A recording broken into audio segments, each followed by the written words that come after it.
Chapter 3. Okay, this was starting to freak me out.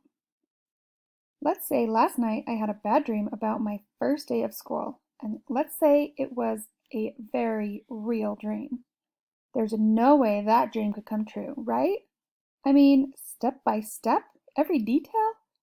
But here I was with with sticky syrup head and wet jeans. I don't scare easy. I'm the one in my family who goes to scary movies and laughs his head off.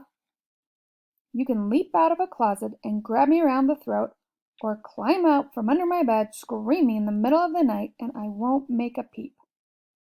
I just stay cool and calm. But standing across from Eddie's school,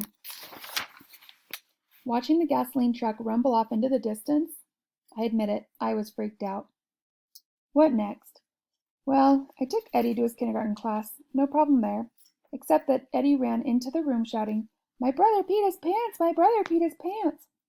And all the kids went crazy, staring at me and pointing and laughing like lunatics. That's about as funny as it gets to a 5-year-old. "Thanks, Eddie, I owe you one," I said, and I ran out of his school as fast as I could. I tried to take my time walking to my school, to give my jeans a chance to dry, but Ardmore Middle School was only 2 blocks away. The jeans still had that dark stain on the front as I started up the steps. I climbed a few steps, then stopped. Whoa! Freak out time again. Because the school looked exactly like the school in my dream. A tall gray stone building with 4 floors, lots of windows, and a wall of ivy creeping down from the roof. I felt a chill at the back of my neck. Yes, I was here with my parents last summer when they enrolled me. I saw the school before, but still, it shouldn't match my dream so totally, should it? I shook off the weird feeling and climbed the rest of the way up. Other kids ran past. I saw them glancing at my jeans. Wasn't I tense enough about the first day of school? Did I really need to walk around totally embarrassed? A bald man in a brown suit was greeting kids at the double entrance doors. I recognized him. Mr. Jenks, the principal. My parents and I had a nice talk with him last summer. He was a smiley kind of guy. He had twinkly blue eyes and a warm smile that never seemed to leave his face. He was shaking hands and talking to every kid who came to the door. "Hey, Artie. Hi," he said, shaking my hand. He turned that warm smile on me. I smelled peppermint on his breath. "Welcome to Ardmore," he said. Was he staring at the front of my jeans? Mr. Jenks adjusted the collar of the yellow turtleneck he wore under his suit jacket. Was that the same color turtleneck he wore in my dream? "First, you need to find whose class you are in," he told me. "The class lists are posted on the wall in front of my office." "I know," I said. He squinted at me. "You do?"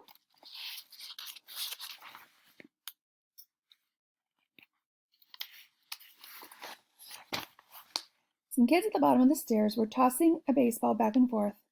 The ball got away from one of them and bounced halfway up the steps. A girl picked it up and tossed it back to them.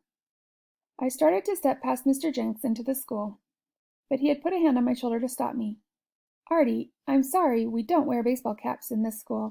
Could you please remove yours?" Uh, okay, I said. I started to tug the cap off, but it stuck to my syrupy hair. I suddenly remembered why I was wearing it.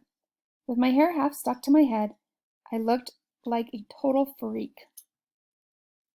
"Do you think I could keep it on just for today?" I asked him. He shook his head. His smile didn't fade. "No, I'm sorry. No exceptions. Take it off." I pulled the cap off. Some of my hair came off with it. "Artie," Mr. Jenks leaned close to me and spoke in my ear. "I'm the law around here," he said. "You don't want to fight the law, do you?" "Law?" I said. I wasn't sure I was hearing him correctly. "You don't want to fight the law, Artie," Jenks repeated, "because I could put you in a world of pain." Chapter 4. It was noisy out on the steps.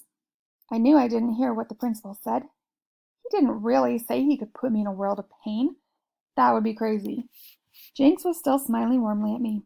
He turned away and started to say hello to twin girls. They had red hair and green eyes and wore matching denim outfits. I was nearly through the front door when I heard a racket behind me. Kids shouted. A dog yapped. Huh? I spun around and instantly recognized the big dog racing up the steps. Wowzer! Oh no, Wowzer had followed me to school. Wowzer down, I shouted.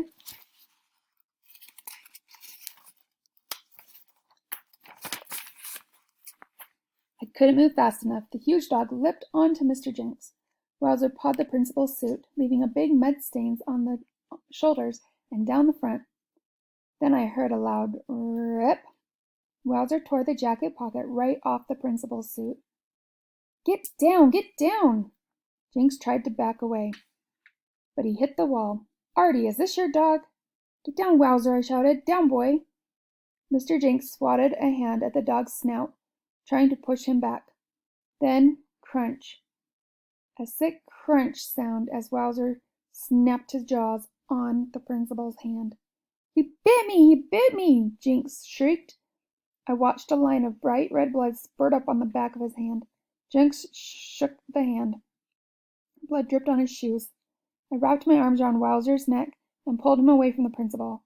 He never bit anyone before, I stammered. He's usually very gentle.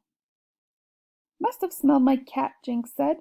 He cradled his bleeding hand in his good hand. Kids crowded the entrance, watching in silence. Down the sidewalk, two guys kept throwing their baseball back and forth. I held Wowzer firmly in by his collar. The dog started to calm down. I'll take him home right away, I said. No, you won't, Jenks replied. His smile had vanished. I have to take him for a rabies test. Wowzer doesn't have rabies, I cried. We have to make sure, the principal replied. Leave him with me, Artie. I'll see that he gets home after the test. I didn't want to leave Wowzer with Mr. Jenks, but I didn't have a choice. I handed the dog over to him and walked into the school. I had a heavy feeling in the pit of my stomach. I kept picturing Jenks's bloody hand. That didn't happen in my dream. It was worse. Biting his hand was much more serious than ripping his pocket. Was my real first day going to be even more horrible than my dream? Chapter 5. I gazed down the long, crowded front hall. Ardmore Middle School was 10 times bigger than my old school. The hall stretched for miles with rows of lockers and classrooms down each side. How would I ever find the gym, or the lunchroom, or the boys' room?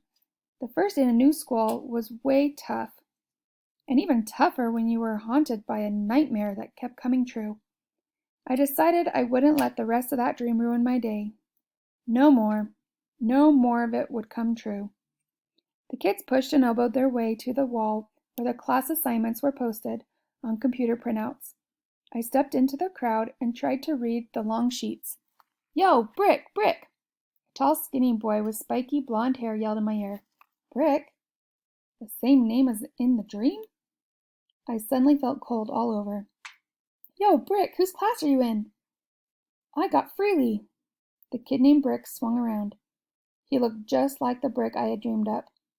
Big and solid and square-shaped, like a brick in a football jersey. Only good-looking. The jersey had the number 1 on the front and back. Hey, I got Freely too, the spiky-haired guide said. He and Brick touched Knuckles. Other kids reached for their fists out to slap Knuckles with Brick. He seemed to be very popular. Someone pushed me from behind. I stumbled forward and landed hard on Brick's foot. Hey! He let out a startled shout. Then he groaned, Ow! Dude, you're heavier than a feather, you know. He took a few limping steps. Sorry, I stammered. The spiky-haired kid stared down at my jeans. Do you have to use the bathroom or something? Kids burst out laughing all around me. I felt my face turning hot. Brick and his friends started down the hall toward their classrooms. Brick was still limping a little. You'd better go apologize to Brick, a voice behind me said. I turned to see a girl in a bright yellow top and short brown skirt. Shelley. I remembered her from my dream. Yes, of course. I remembered her huge gray-green eyes and straight black hair down to her shoulders. You'd better tell Brick you're sorry, she said. He rules the school. I know, I said. Why did I say that? He's an all-star middle school quarterback, Shelley said. And he's a brain. And he's a totally good guy. Everyone likes him. I like him too, I said. I mean, I don't know him, but I already like him. I was trying to be funny, but she squinted at me without laughing.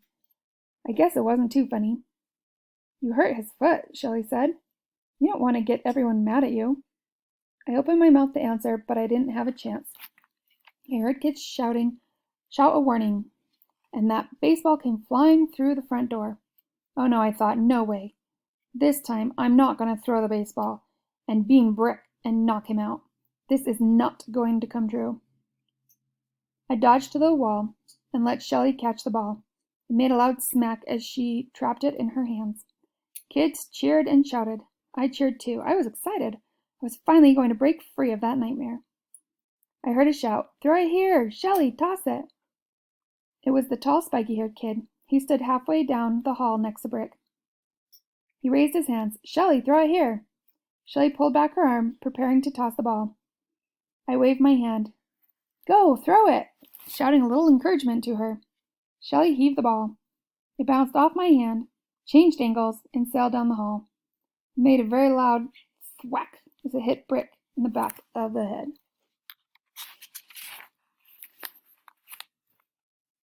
Ow! A weird moan escaped his throat. His arms shot straight up. He did a crazy tap dance. Then his knees folded, and he sank to the floor, unconscious.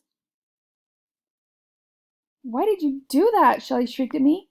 "You made it hit Brick! You made it hit him!" Shuddering in horror, I looked out at the crowd of angry stares.